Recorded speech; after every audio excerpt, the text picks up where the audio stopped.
हर कोई अभिनव के फोटो खींच रहे थे, उसकी वीडियो बना रहे थे। अभिनव को ये देख अच्छा नहीं लग रहा था, उसे ये सब अजीब लग रहा था।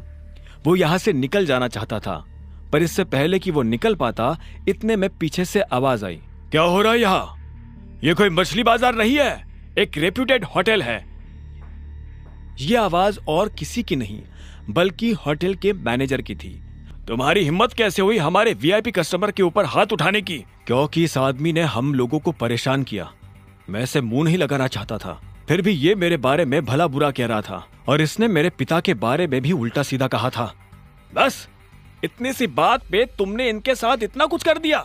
अभी के अभी माफी मांगो। मैं इससे माफी मांगू? इससे कहो कि ये मुझसे माफी मांगे। चुपचाप माफी मांग।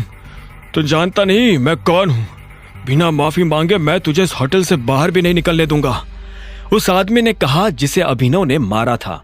मामला बिगड़ता जा रहा था। अब इससे पहले की बात आगे बढ़ती, चाहत बीच में आई और बोली, एक्चुअली गलती अभिनव की नहीं है, इस आदमी की है। इसने मुझे छेड़ने की कोशिश की। यह मुझसे गलत तरीके से बात कर रहा था। मैं और अभिनव साथ में लंच पर आए थे, पर यह आदमी। चाहत ने सारी बात मैनेजर और आसपास खड़े लोगों को बता दी। मैनेजर ने पलटकर उस लड़के को देखा और बोला, क्या यह सही है? उस लड़के ने कोई जवाब नहीं दिया। ऐसे में मैनेजर फिर से चाहत की तरफ पलटा और बोला, जो भी हो मैडम, पर इससे माफी तो मांगनी ही पड़ेगी। अभिनव समझ गया था कि मैनेजर उससे ऐसे क्यों बात कर रहा था। असल में वो अभिनव को उसके कपड़ों से जज कर रहा था। जब अभिनव को लगा कि उसके पास और कोई रास्ता नहीं है, तो उसने अपनी जेब से अकरम का कार्ड निकाला और मैनेजर की तरफ बढ़ाते हुए बोला, तुम्हें पता है मुझे ये कार्ड किसने दिया है? इस पर लिखा नाम पढ़ लो, उसके बाद तुम्हें समझ में आ जाएगा कि निष्पक्ष फैसला कैसे किया जाता है। हाँ, ये सही कह रहा है। भीड़ में से किसी ने अभिनव की बात का समर्थन करते हुए कहा। मैनेजर ने अभिनव से कार्ड लिया और उसे ध्यान से देखने लगा। जैसे उसने कार्ड पर लिखा नाम पढ़ा तो उसकी आंखें फटी की फटी रह गई।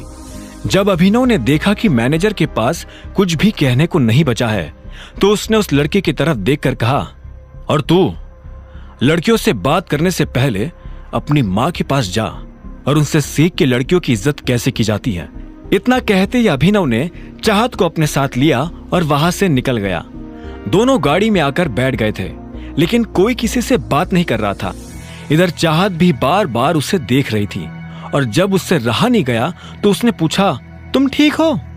हाँ सॉरी, मैंने तुम्हारा मूड और तुम्हारा लंच दोनों खराब कर दिए। तुम चाहो तो हम कहीं और चलकर खा सकते हैं। ठीक है, मुझे कोई दिक्कत नहीं। मैं पूरे